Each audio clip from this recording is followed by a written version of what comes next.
Hello my dear friends, कैसे हैं आप और कैसे जा रहा है आपका वीकेंड। तो जैसे कि प्लान किया था कि आज स्टोरी सुनाएंगे, बट पहले मैं बता दूं कि मैंने कल काकूडा देखी और वो वाकई में ही बहुत अच्छी पिक्चर बनाई है।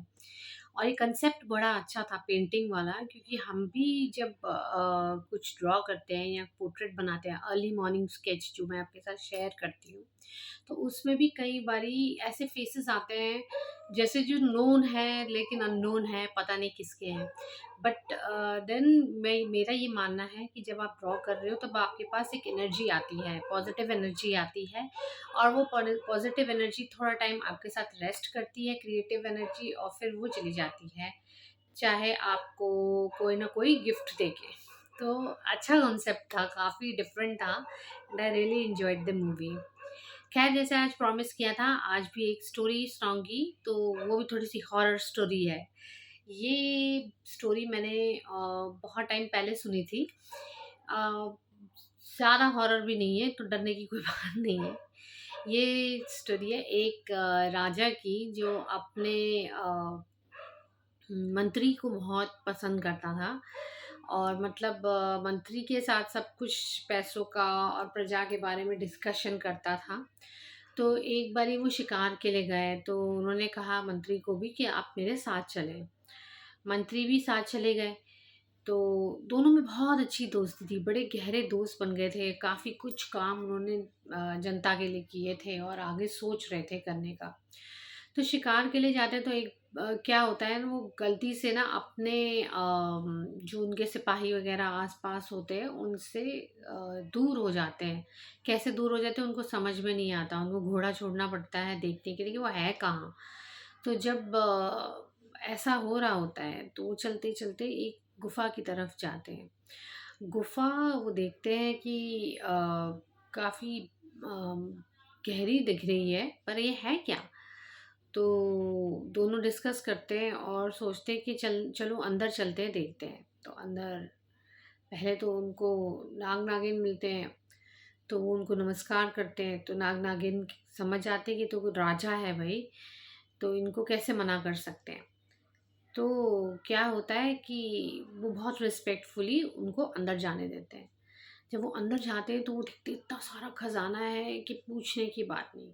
राजा का दिमाग इमीडिएटली चलने लगता है, वो सोचता है कि बस मेरा तो ये क्या कहते हैं, प्रजा तो और भी हैप्पी हो जाएगी, मैं ये भी काम कर लूँगा, इससे ये उद्योग खुल जाएगा, इतने लोगों को नौकरी मिल जाएगी। उसका दिमाग उस चीज़ पे चलता है। अब ये बात नाग-नागिन सुन रहे होते हैं, तो वो भी बड़े खुश होते हैं कि खजाना किसी अच्छे काम के लिए यूज़ होने वाला है। उनको ये समझ में नहीं आता कि जो मंत्री है ना, उसके दिमाग में ग्रीड आ जाता है। अब ग्रीड आ जाता है तो वो सुन रहा होता है जो राजा बोल रहे होते हैं। तो नाग-नागिन क्या करते हैं, वो वहाँ से चले जाते हैं कि चलो अब ये खजाना सही हाथों में लग गया। तो जैसे ही वो चले जाते हैं तो मंत्री क्या करता है, राजा के ऊपर वार करता है। और ऐसा वार करता है कि राजा की ना जान जो होती है वो ऑलमोस्ट जाने, राजा एकदम शॉक में हो जाता है, उसको समझ में नहीं आता है पीछे से वार किया है। वो हैरान हो जाता है, वो मंत्री की तरफ देखता है और उनके आँखों में क्वेश्चन होता है, "क्यों? क्यों मेरे पे वार किया तुमने?"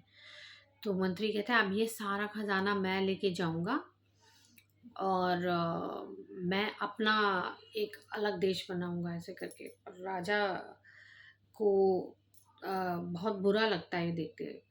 तो ये बात अभी वो बाहर निकल रहे होते हैं, गिर रहे होते हैं, तो नाग-नागिन को पता चल जाता है। नाग-नागिन इच्छाधारी नाग-नागिन हो जाते हैं।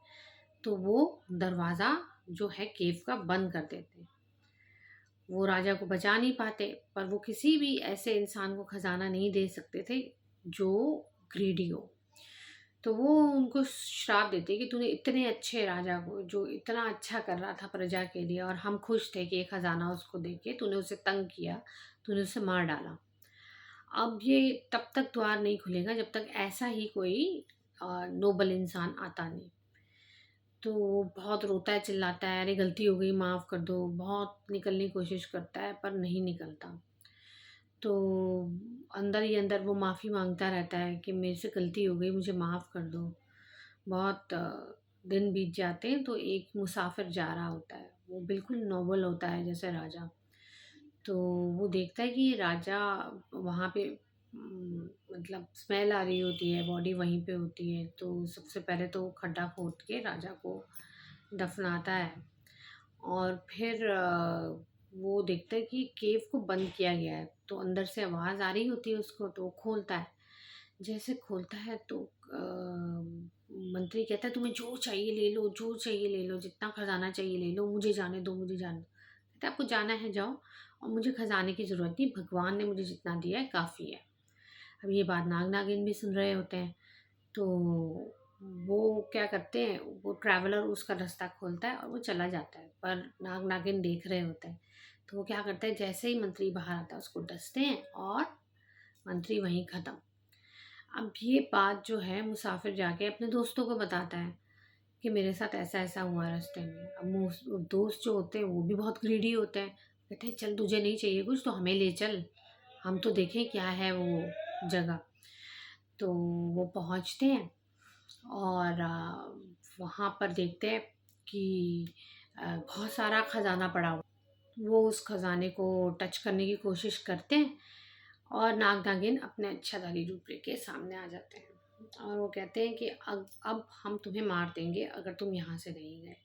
खैर उनकी जान तो बच जाती है, लेकिन खजाना जैसे कि नाग नागिन रक्षा कर रहे थे वही रक्षा करते और वहाँ से कोई नहीं ले जा पाता।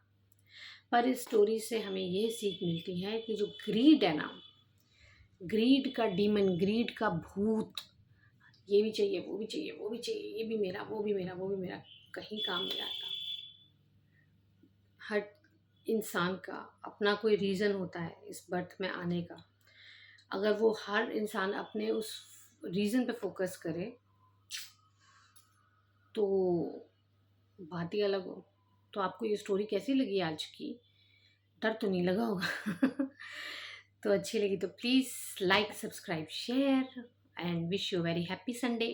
कल मिलेंगे, तब तक के लिए नमस्कार।